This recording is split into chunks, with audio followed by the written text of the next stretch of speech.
Said, I'm happy to introduce our two speakers today that are joining me. We have Autumn Stambaugh. She is Solutions Architect at Picus. She's joined by Kevin Cole, Vice President of Product Marketing at Picus. Guys, happy to have you here. Excited. This is a fun topic. Pen testing is always a fun thing to talk about. It's interesting. It's cool. And this is a fun discussion to be had. So I think, to kick things off, the most obvious question, I guess, is to kind of get into the discussion with what is automated pen testing and why is it kind of taken off in popularity over these last few years? Autumn, if you want to give us a first shot at that question, that'd be great to get us started. Yeah. Nice to be with you guys today. Appreciate you having us. I think, automated pen testing from a technical perspective, really what it is giving organizations the ability to do, just as the name suggests, automate pen testing. Right? So typically what we see or I think historically what we've seen is third-party manual testing coming in maybe once a year. But what automated pen testing allows organizations to do is leverage technology to do it on a more frequent and more automated basis. So actually automating the same attacker behaviors that a pen tester would perform in the environment to understand, what's exploitable, what actual attack paths exist, what can actually happen. And again, giving them the ability to do that on a more frequent basis. But I'll let Kevin maybe speak to a little bit of why we've seen it take off in popularity so much in the last, I would say, couple of years. Thanks, Autumn, and Mike. Autumn, good to see you. Thanks for having me on.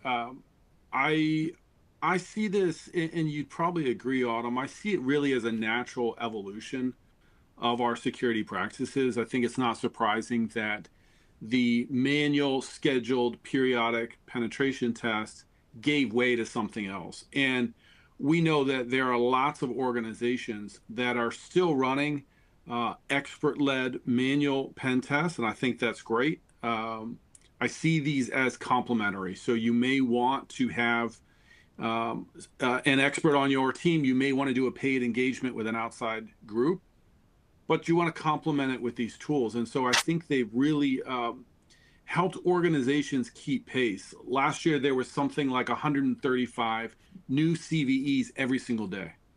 And that's really hard to keep up with for any team. And so this is a way to really stress test your environment, find out how attackers could get in, how they would move, how they would operate, what they could reach. And I think we'll talk in a little bit. Certainly AI is changing things dramatically. And I know you've seen this as well with customers, right? So we can talk more about how that's upending things. But I think for me, the main takeaway for anybody on this call, no matter your industry or company size, is I do think there's a lot of value to them. And if you're not already experimenting with, tried out an option or anything like that, I would encourage you to do that and see the kind of results you could get. I've seen with security teams, maybe particularly leaders who aren't in the day-to-day every day, but when they see these types of tools in actions for the first time, I think there's a little bit of a light bulb moment around, wow, this is actually really powerful. This is cool. This is certainly a lot faster than kind of what we've been doing in the past. So hopefully that helps a little bit. That's my perspective, at least. Okay, absolutely. So, and continuing to kind of set the stage here, you mentioned, the CVEs, and we see the number of CVEs, going crazy. And even like we're noticing, a lot of vendors getting the CVE numbering authority, ability. So these CVEs are flowing, and we cover, at Security Week, we try and cover, a lot of the major ones on widely used products. But what kind of walk us through, what happens once an exploit is validated? So, what happens to a validated exploit finding after you're like an automated pen test? Once that's done, where does it go? Who touches it? And where does that value really live? Autumn, if you want to maybe tackle that one. Yeah, absolutely. I think it's a valid question, right? Because just in general, organizations have so many different technologies, and when we add an automated pen testing solution to the mix, it just becomes it can become another sort of data output that can be very segregated. And historically, what I've seen when it comes to the findings from an automated pen testing solution is maybe Kevin mentioned, right? We tend to see from vulnerability scanners maybe hundreds a day, so really thousands across a year, maybe even tens of thousands of vulnerabilities that get published every year. And those automated pen testing solutions that do a great job of boiling down maybe some of the key exploitable ones into a few dozen versus a few thousand, but it becomes I've seen it become a struggle to be able to overlay that with the vulnerability data, right? The folks that are maybe running the automated pen testing solution may not have the overlay, or they have to work with another team who's actually running the vulnerability management solution. And then you might have findings that are more related or relevant to maybe technologies or tools that aren't responding correctly. Maybe EDR is not blocking something. And so it becomes difficult to I've seen it become difficult to share the findings in an easier, meaningful way. And so unfortunately, what I've seen is a lot of organizations tend to end up dumping things into spreadsheets and trying to kind of cross-reference or correlate who has ownership of what finding, whether it's the vulnerability management team or maybe it's the SOC team who needs to reconfigure a technology. But it does, I've seen it become very manual because those technologies, have historically been very siloed. And that's just, from my perspective, what I've tend to see with those automated pen testing solutions. Okay. So Kevin, you mentioned, AI and how that's changing the game for automated pen testing. Tell us more about what you're seeing in the field and what, is this something, what's the case, I guess, for the autonomous, is it all AI based? Is it, what's the case for that? Well, I think people won't be surprised to hear it's 2026. Within 10 minutes, we got to talk about AI, right? It's sort of the elephant in the room in security these days. But I think it's having a really interesting impact on penetration testing, and particularly these automated pen test tools and solutions. Starting with the number of free and open source options out there. I think every week somebody shoots me another GitHub link with a cool option, a great repo with the ability to use AI to do your pen test now. And certainly all of the major players in this space are adding AI into their products, especially with the state of the frontier models right now. Everyone's got their personal preference, but pick a top AI model, you give it the MITRE ATT&CK framework, you train it on TTPs, you give it a full rundown of how a particular attack could unfold, and it can learn that pretty quick.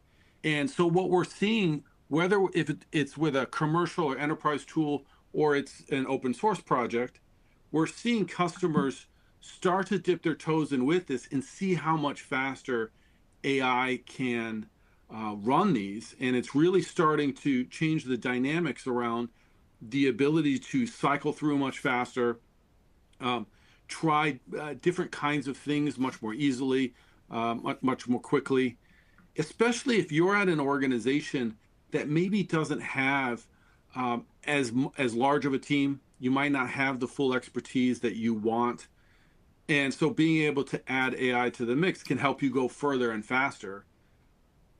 I will say, though, and I'm curious what you or Autumn think, but I will say at the same time, I think what we're seeing is some acknowledgement that just adding AI maybe not totally the answer. And that's where we're going to talk a little bit about some of the structural challenges with automated pen tests.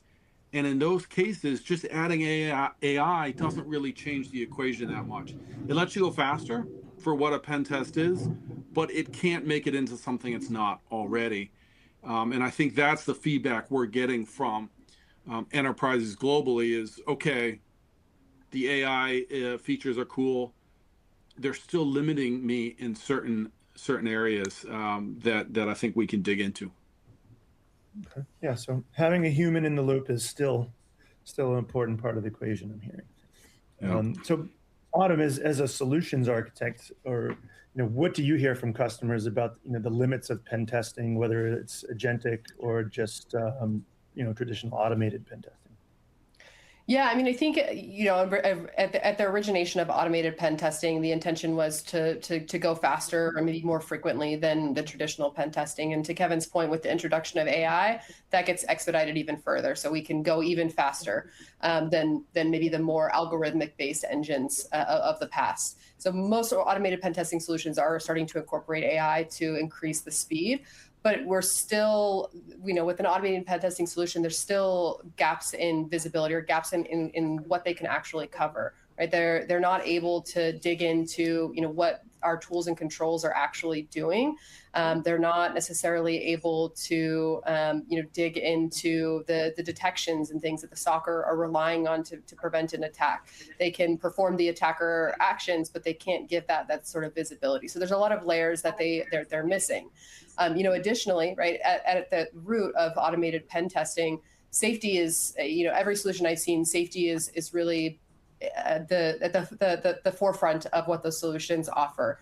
Because we're talking about pen testing in production environments typically, so safety does become important. And there's, even leveraging AI to go faster, safety still is the foundation, meaning that there are going to be things that they can't test against, that are inherently not safe to perform across a production environment, that don't give them the visibility into how exploitable something may be, or how, even more importantly, their tools and controls would respond to something that's new and emerging. So those AI engines can allow for going quick, but to your point, Mike, the human element is still there. When it comes to safety, we can't rely on an AI engine to generate an exploit safely. So there's still a human element. There's still a lag in being able to really touch on some of those new and emerging exploits, those new and emerging threats, and understand how all of our ecosystem, or how our tech stack is actually going to respond. Kevin, and I don't know if you wanted to add any additional context to that, or if you have any other thoughts. Yeah. You mentioned something interesting, right, around safety. It actually reminded me there's often entire classes of techniques that the tools largely avoid, some of them for safety reasons. I think of, for example, testing around persistence. Well, most customers don't want to let a tool loose and then sit in their production environments for weeks or months on end. But those are very real techniques. And so most of these solutions are not testing things like all the persistence techniques. Often the defense evasion techniques go largely untested. I think for me, I like what you said, but I'll put this in a slightly different way. I think in terms of coverage and context. So you talked about coverage. Okay, it's not hitting on necessarily all of my attack surfaces, including cloud and cloud native, Kubernetes and containers. It may not be testing my detection and response stack, things like that. The context piece, though, I think is really, really important. And I'll basically give you an analogy, right? If you have somebody try to break into your home, you give them a flashlight, you say break in. Okay, so the burglar comes into your house, and they might test, could I get through the front door? Could I get through the side door? Something like that. But then once they're in there, what they're not testing is, did the alarms go off once I got in? Did anybody respond when I did that? Okay, I got into the house. Were you able to find the safe with the jewelry and the cash? Maybe, maybe not. It's not giving you additional context around the pen test. And I think this is why we hear from customers, and I'm sure you've got all sorts of stories on this, but customers talk about how I got all these cool findings, but I started to drop off after a while. I found less and less because I identified them. And B, it didn't really tell me any context about those findings. Did I find a shoebox with old receipts in the closet, or did I find the stack of cash that they were after? And so that's where I think that you start to run into some foundational limitations with these solutions that really need to be complemented with something else, right? You want to complement with your business context, technical context. Did I access the crown jewels, or was this a dev test server? A pen test tool can't tell you that. Just like you were talking about, right? Like, did the EDR fire? Did the SIM rules fire? Was my defensive stack performing like I thought it would? It's really totally invisible altogether. You were telling me a good story around attack chains. I wonder if you want to share that a little bit around how the way these are sequentially structured, you've seen how the tests kind of run up against some of these walls pretty quickly. Yeah, yeah, and I think there's a couple of aspects to it, right? When we talk about automated pen testing, and areas where there might be a break in visibility or break in the context in general, right? So sometimes we'll see with the automated pen testing, we'll see a kill chain play out, right? We might see a credential being harvested, maybe through sniffing and then being used to maybe relay and actually get a foothold on an endpoint, and then maybe from there we're able to see credentials being extracted from the machine, which maybe one of those has admin rights, and we can begin moving laterally to other machines and actually maybe even trying to attempt to execute malware on a host, which are all valuable things to be able to understand if it's actually possible.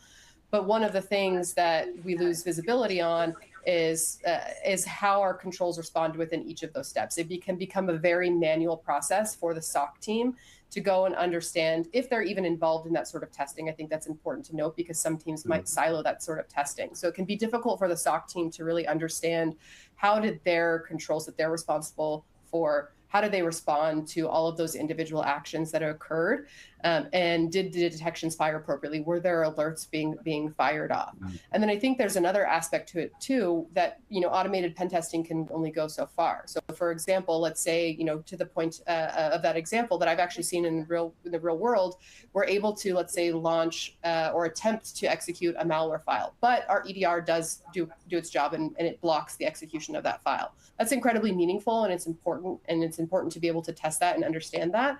But if that file in a pen testing situation is not able to be executed, we're not then able to get the visibility of what would have happened with our controls and all of our detections and our human response if, for example, this was something new and it was able to be executed. Maybe it was leveraging a new technique and it was actually able to be executed. We need to be able to still test and understand what happens post-execution, all of the actions that are tied to that malware campaign, or let's say a ransomware campaign, and maybe the techniques that cause or lead to the spread of ransomware in the environment.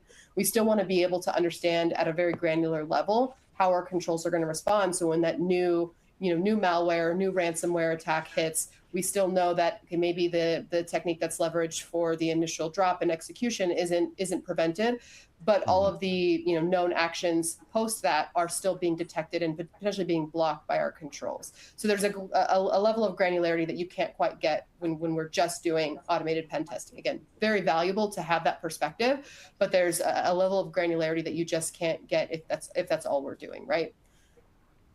You also mentioned, it just occurs to me, you were talking about what happens after a finding, right? You talked about some of the manual pain of it's in the spreadsheet and maybe we've got to pass this around. There's another key piece here that we're always getting asked, and Mike, I'm sure you've heard this in your discussions too, but it's how do I then fix what I found? And some of these tools are better than others. Some are pretty good with remediation steps and what do you do with the finding.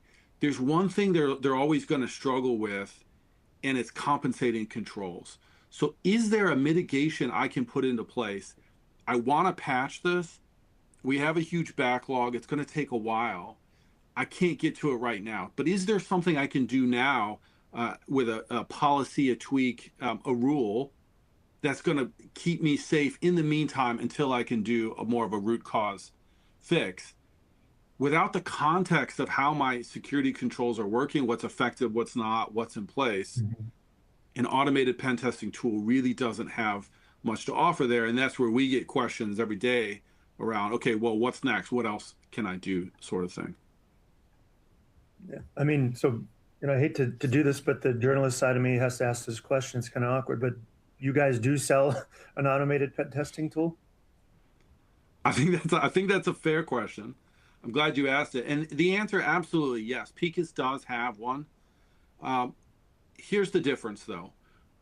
Our automated pen test tool is part of a larger platform. And to us, that's exactly the point. A standalone point solution is probably not going to be sufficient for most teams. And that's why the title of today's talk was around pen testing alone is not enough. It's super valuable. And I hope that's come across, but it needs to be enriched with other kinds of data, other kinds of context and coverage to cover your entire stack and be able to make sense of what your vulnerability scanner is doing, whether you've got Tenable, Rapid7, Qualys, whatever you have in place. Pull in the data on security control effectiveness, pull in your business context. What is the criticality of this asset? How much do we care about it? Is it crown jewels or not? And be able to start to piece all this together into one unified story around how attackers would get in, whether your stack would perform well, whether your defenses would hold up. If they wouldn't, how bad would it truly be for your business? And then what do you have to do to fix first, start to close some of these gaps? That's a much larger story that I believe pen tests alone aren't able to answer. They can answer part of that, but not all of it. And so what Picus does is we unify that into one platform, and critically, all of the services are interoperating with each other. So we pair it with breach and attack simulation, attack emulation. We pair it with exposure data, exposure validation, configuration assessment, and you start to put it together. And to me, I was thinking about this earlier. It's almost like when you go to the doctor for your annual physical checkup. If the doctor only runs one diagnostic test and calls it quits, might be some value there, but you might wonder, hey, what about everything else, sort of thing? Like, do you have a complete picture of my health? It doesn't matter how many times you run that same test over and over, you'll still get good info, but it's within a very narrow constraint. So Picus's entire effort has been broadening the aperture to see holistically, how protected are we? How are our defenses holding up? Where there are gaps, how bad would it be, and what can we do to really start to close some of them? So good question, Mike, but hopefully that gives you some a window into how we think about it, at least. Okay, so back to you, Autumn. Now, what does all this mean for cybersecurity teams at the end of the day? You know, does it translate into real world impact? You know, we've got all these platforms, all these tools. You know, what are your thoughts on that, Autumn? Yeah, I think jumping off of Kevin's point around widening the aperture and really zooming out, right? I think it's easy for when we talk to just various teams within a security organization. You've got the vulnerability management of the side of the house who tend to be very focused on the data that they're getting from that vulnerability management solution. And then we have, the SOC team who lives and breathes their EDR, their SIM, and all of the detections that they write and that they're monitoring. And then you've got, at a leadership level, maybe reporting up from both of those sides, but there tends to be not necessarily an overlay in how that data actually impacts each other, or how those teams necessarily impact each other.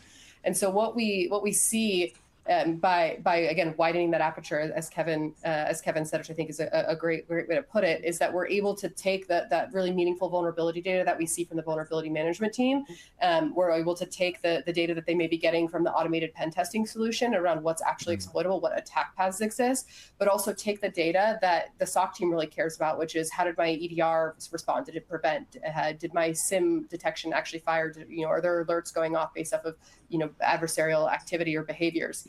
We're able to take all of that in and bring it all together to better contextualize those findings. So now a vulnerability management team can look and see, okay, yeah, this is a CVSS. If they're leveraging CVSS score, they can see, yeah, this is a 9.4, but we can see that we've tested not only the attack path associated with it, and it's not something that's exploitable from an attack path perspective. We've tested our security controls or our compensating controls, and we can see that we are preventing, and we're also getting maybe the detections associated with it. So maybe that becomes something that we don't need to as heavily prioritize versus the thing that is maybe more new, more emerging, that we don't have the prevention, we don't have the protection against. And they can better contextualize that data. And of course, again, the SOC team can use that data to then say, this is something that wasn't prevented from a tooling perspective when it comes to the CVE. So maybe this is something we need to go back to the table with and enhance our detections, which is something our platform can also help with. How do we build a detection to make something as preventable? So again, the idea here is to just bring all of these siloed pieces of data, bring these maybe siloed teams together to give a more holistic view organizationally around how do we measure and prevent risk in the environment using all of these data sources that we've already got in place for everybody to be able to access. Okay. So Kevin, anything you want to add to that? I think that was pretty good. I think at the end of the day, I feel that customers are all on a very unique kind of journey. Everyone's kind of after the same thing. We want to know if we're secure. We want to figure out how to strengthen resilience, minimize risk. We're driving toward the same sort of things, and organizations are at different points along there, particularly given the variance in industry size. Some of you on this call may be one or two people. Some of you might be in much larger teams, and so I think at Picus we're trying to figure out how do we help you no matter where you are. If you're running very robust security programs, very mature, I think we can plug into that and help you scale. If you're still getting started on some of the offensive security, proactive security, I think we can help you there, regardless of your level of expertise, and really meet folks where they are. And that's what our platform is all about. Okay. But before we get into the audience Q&A, I'm going to kind of ask both of you, I guess, what tips can you give people on today's call or anyone watching here today for those looking to evaluate their testing and validation programs? As you just mentioned, people are in all various stages of their journey. Some may have never even thought about this. Some might be quite far down the road. So what would you give in terms of advice for people who are looking to evaluate that? I can kick it off, and then you can jump in, Autumn. I think I'll actually pick up where I left off around the journey, and I think it's important to stop periodically. I know everyone's got packed calendars and long ticket queues, and it gets tough sometimes. But I think from my perspective, it's important to constantly be assessing how are we doing, how are we performing. It's not sufficient just to have a great stack in place that you've invested in, you've trained up on. It's how is it performing? What can it do for us? So I think about this in terms of some key questions that you can use internally to help you assess where are you on the journey, how are things going with your security in your validation program. And then, to be honest, if you're actually in the market and you're looking to buy either an automated pen test tool, breach and attack simulation tool, exposure validation, these might be the kind of questions you want to ask the vendor as well. Start to get a sense for how they think about things. So I basically just have three. And the first is just around how exactly and what do we want to validate. So we talked about maybe some coverage gaps with pen test tools. So think through your attack surfaces and your security stack. What do you really want to be testing? What do you want to validate? And then figure out of the ones that are not there or we're considering a tool, what's the coverage look like? So it's just sort of a baseline on what are we trying to achieve and how are we covered there. And then secondly, this is super, super critical because everybody is slammed, right? We talked about the number of vulnerabilities every single day, right? So given the number of threats out there, how do you determine theoretical threats versus truly exploitable ones? Nobody wants to be wasting their time on vulnerabilities or threats that are not totally applicable. So I would look at the stack you're using. How is it distinguishing between theoretical and exploitable?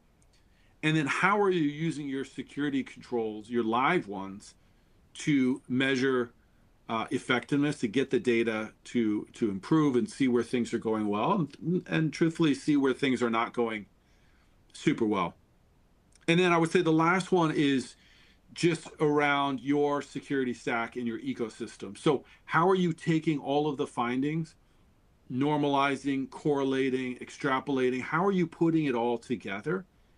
And so that you have a single unified, deduplicated, prioritized list of what matters, what you need to tackle first. Nobody's looking for more noisy findings, more ticket in their queue, and a larger backlog, right? So how do we put it all together so that you can see clearly how exposed are we really, what really matters, where do we need to focus our attention to really get ahead? That's my take, at least. Okay. Anonymous, anything you want to add to that? No, I mean, I think Kevin summed it up really well, right? I think from a practical standpoint, I think the first step for a lot of organizations that are maybe doing some of this today or thinking about doing some of this is really just getting that initial perspective, right? What layers, what controls do I actually have in place? What are my data sources around risk currently today, and how is all of that actually fitting together? And then really working from there. How are we validating that everything is working as expected? How are we contextualizing the risk in the environment based off of how things are working together? I think that's sort of the jumping off point before we even talk about a tool implementation, just understanding that current state, and then beginning to be able to build off of there to maybe answer the questions that you might have around your stack, what may not be may not be tested. Maybe we are getting once a year pen test, but that's just once a year. So how do we know that throughout the year, when this configuration changes, with there's new assets that are being created, spun up, spun down, new users entering the environment, how are we answering some of those questions that Kevin posed? And then if we're not able to answer those, how can we begin to start answering those things, and what sorts of technologies would assist with that? Okay. Excellent. All right. Well, I've gotten through most of the questions I had for you guys. So I think maybe we'll open it up to our audience for Q&A. So again, for anyone that's live here today, go ahead and submit your questions through the Q&A box. Got a little bit of time to get through that. So we do have some in here already. Okay. And one of the things I know, Kevin, you had mentioned about disruption. So how do you run automated pen testing without risking disruption to production? I assume that's one of the top concerns you see, especially being a solutions architect, I guess. Autumn, is that one of the first questions that your customers ask?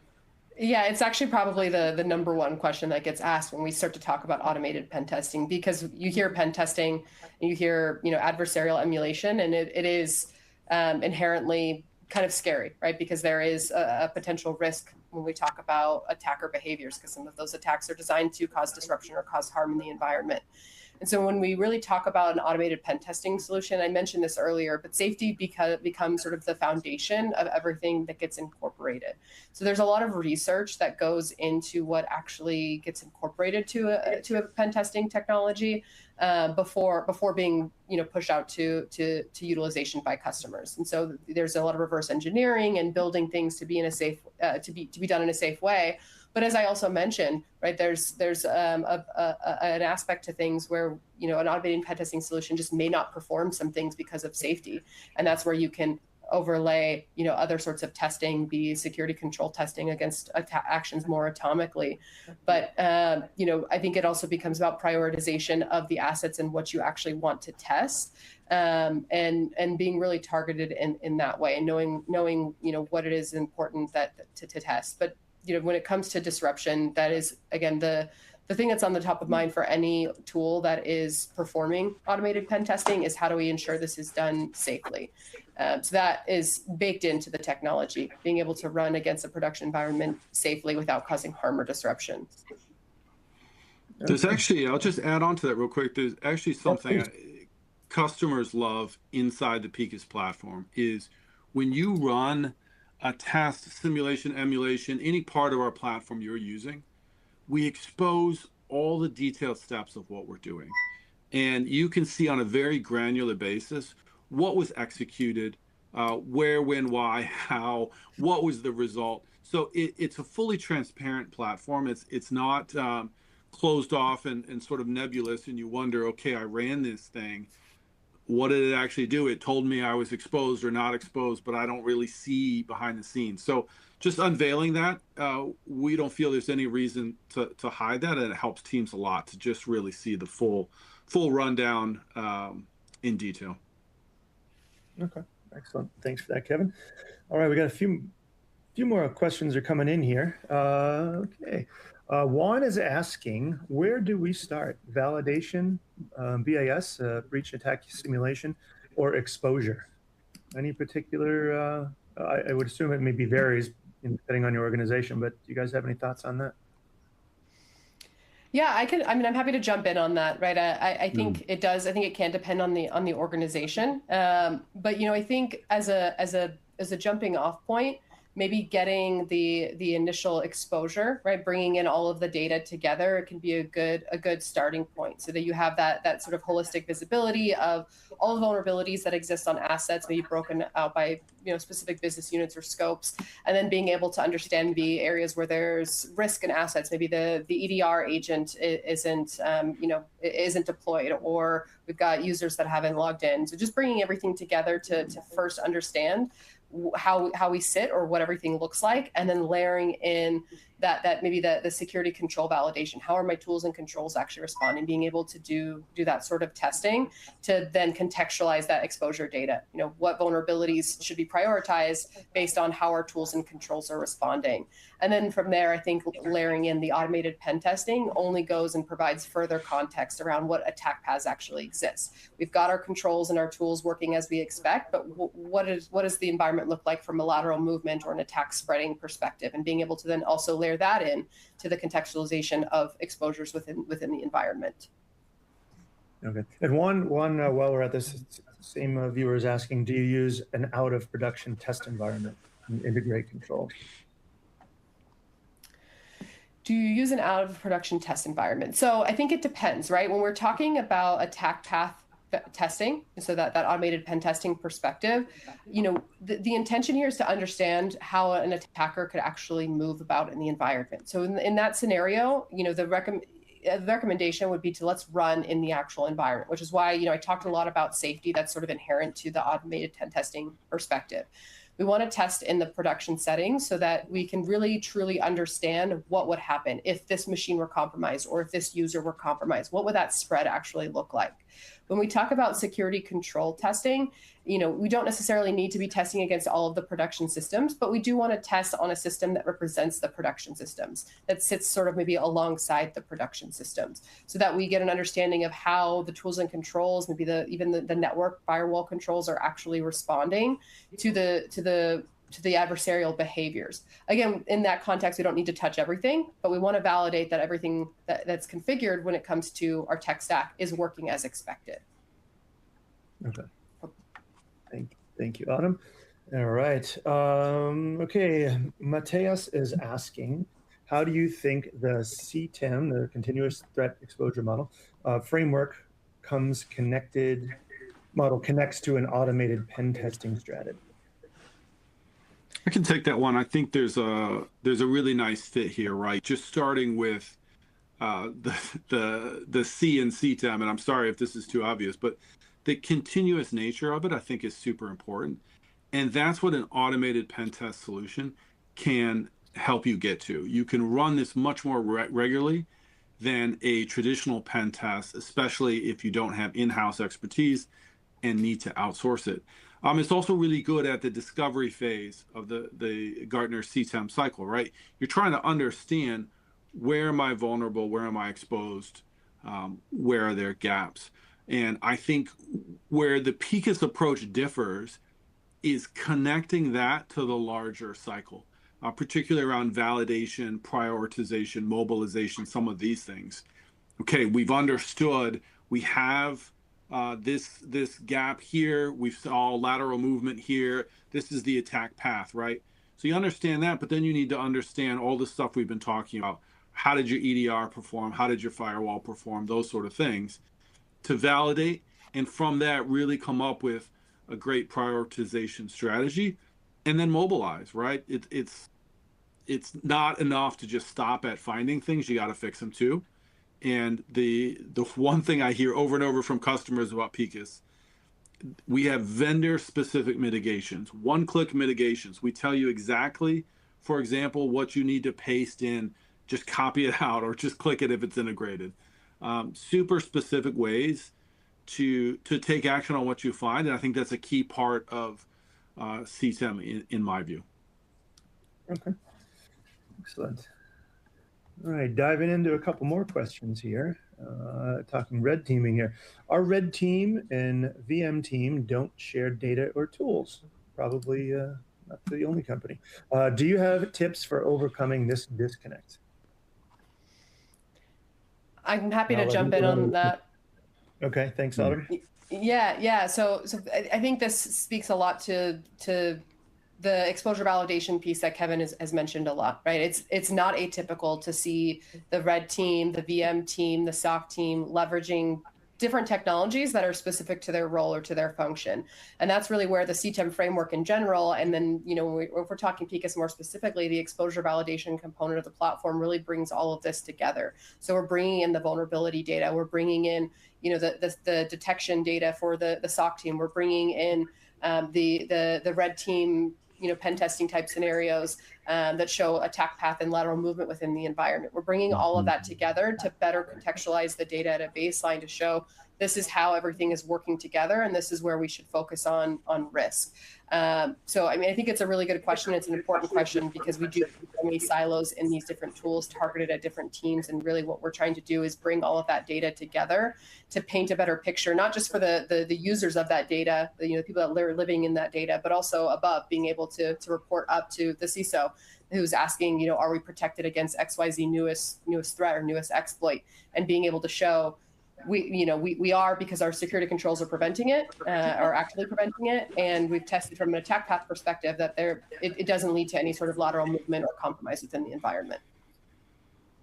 I think that's a good take on it, Autumn. I think the other angle to think about here, certainly I can't claim Picus is the answer to everything, right?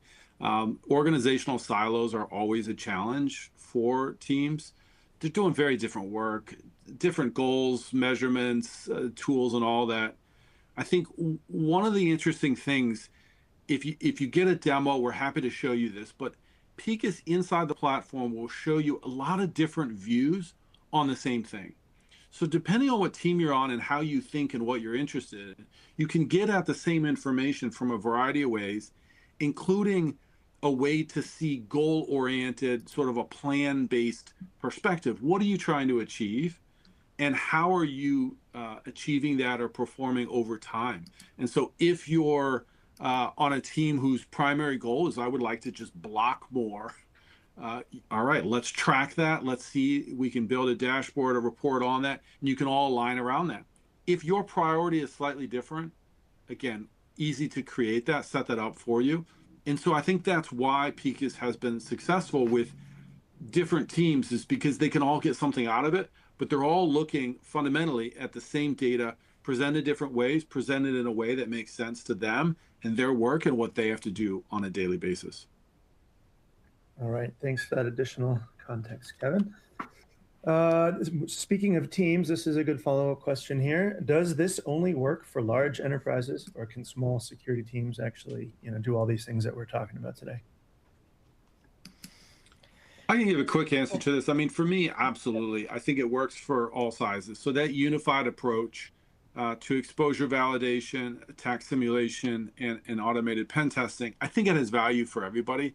So for example, if you're on a larger team, a more mature team, I view it more as around scaling, right? Scaling your own efforts, being able to do more without necessarily constantly having to hire more and more people as you grow.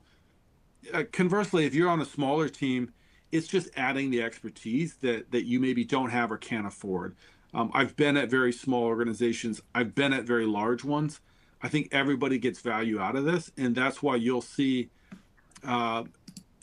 Picus customers really range from the top largest Fortune companies to much smaller businesses, because everybody is trying to answer the same questions, and Picus helps them get to those answers and get to them much faster. Okay. Yeah, I'll just add one note to that, right? When we talk about the large organizations, the more, the organizations that may have more teams, more siloed or segmented teams versus the smaller teams, right? So at a large organization, you might have, as we've sort of talked about or alluded to, you might have the SOC team and the vuln management team. Maybe you have a red team, and the platform allows for bringing all of that data between those teams together to maybe help break down some of those silos in the data.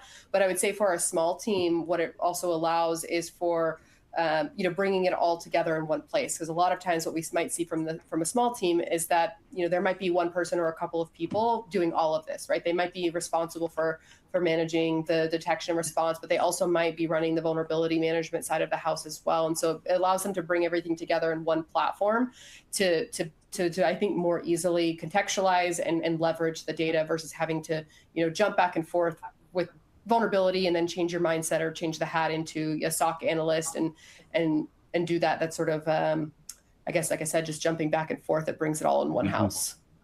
Yep. Excellent.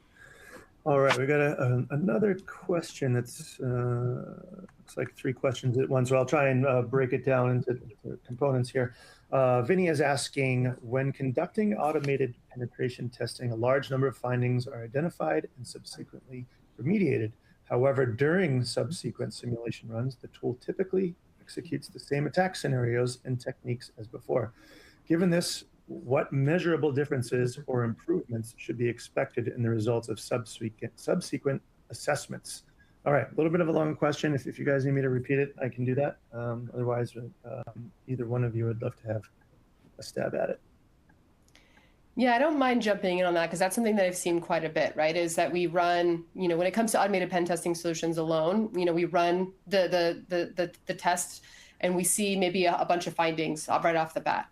And then as we go through and we work to remediate or shore up some of those findings, we run it again, and maybe we see a few things that we didn't catch or we weren't able to remediate the first time.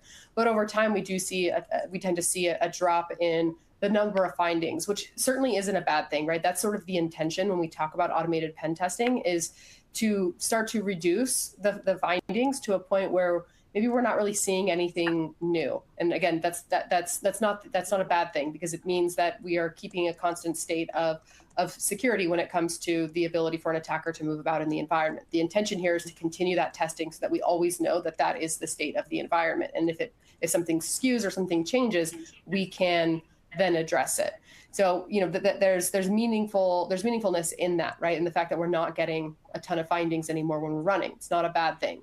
But, to the point, some of the points that we were making earlier, when it comes to automated pen testing, there's only so far that those things can go if all of our tools and controls are working. And so the other side of that, or the flip side of that, is doing more granular, more atomic controlled testing to understand at a very granular level, how is our stack actually performing against attacker behavior. So if there is something new that comes out, a new 0-day, a new threat actor, a group emerges, we're still testing our tools and controls at a very granular level, so that if there is a new technique being leveraged that maybe the automated pen testing solution isn't performing, maybe because it's dangerous or it's still going through a research phase, we know that our tools and controls are going to block or prevent it even before we necessarily remediate the vulnerability associated.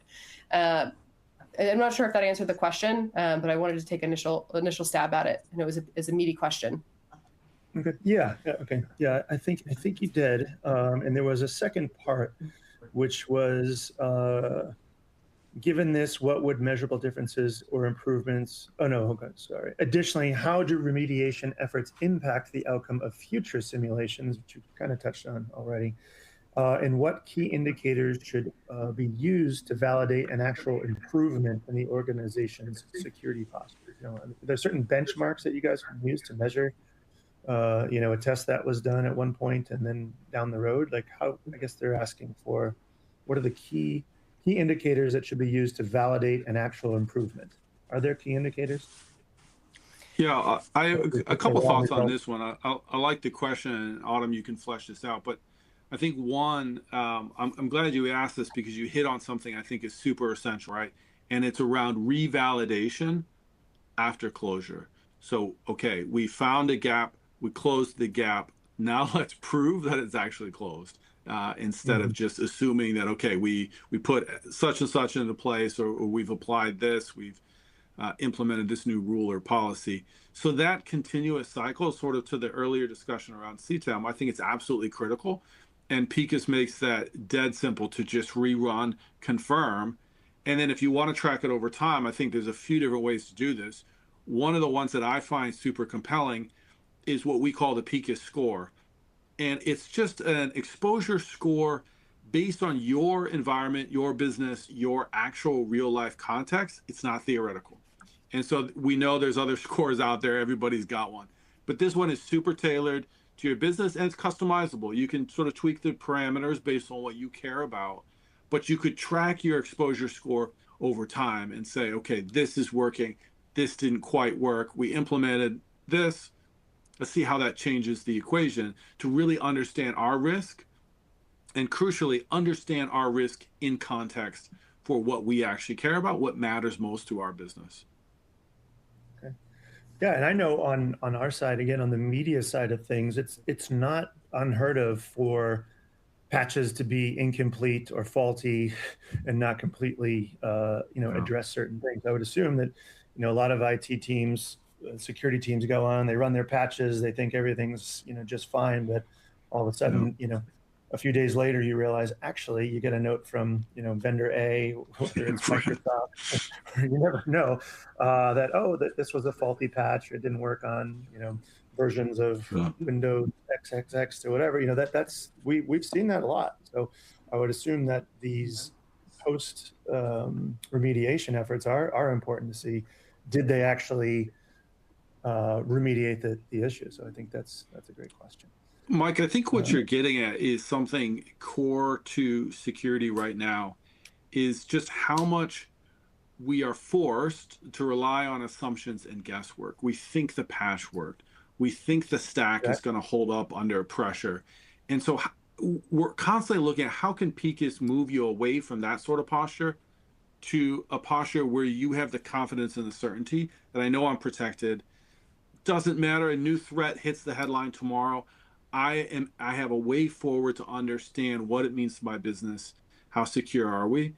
Fundamentally, I think that's what it's about. And certainly through no lack of effort in trying, everyone's trying to get at this. We're trying to understand, is our stack up to the task? Peak is a way to prove that and show you exactly how you're doing, how to get better, where there's still work to be done. That's how I view it, at least. Excellent. And yeah, so we are getting close. We do have a few more questions in here. Some of them are a little bit more complex, so we might probably a better idea to take some of these offline. We do have everyone's contact information, so we will do our best to follow up with you on that. But Autumn and Kevin, I'll leave it up to you guys to kind of give any parting words. I really enjoyed the discussion today, and I appreciate the interaction and questions from the audience. But I'll leave it to you guys to kind of send everybody off and on their missions. I can go first. Yeah, I'll just say thank you for joining us. We appreciate your time and the good questions that came in. It's clear that everyone's kind of thinking along similar lines and kind of grappling with the same sort of questions. So that's good to see. I'll just give you a very basic call to action. We'd love for you to check out picussecurity.com. We have a couple resources shared here, but don't hesitate to reach out. We'd love to hear from you. Happy to do a demo. I can tell you firsthand, Autumn does a killer demo, can show you exactly what Picus is all about. And then if you want to see it working in your own environment, happy to discuss that as well. I think that's for a lot of people where some of what we discussed today is really going to click when you say, oh, wow, like you're integrated exactly with the tools I'm using. You're testing the stack I have. We have this vulnerability. I can see exactly. It all comes together. So encourage you to get in touch. We'd love to show you what Picus can do for your organization and how everything we've discussed together comes together. Yeah. I'll just I'll echo what Kevin said. Appreciate everybody's time and engagement. Great questions. We're happy to do a demo, right? As Kevin said, I love doing demos. So if anyone wants to dig a little bit deeper into the actual platform and start to get a picture of how it might fit in their environment, it's something that we very much encourage and would be happy to do. But thanks, Mike, also for having us today. Yeah, thank you guys. I appreciate it.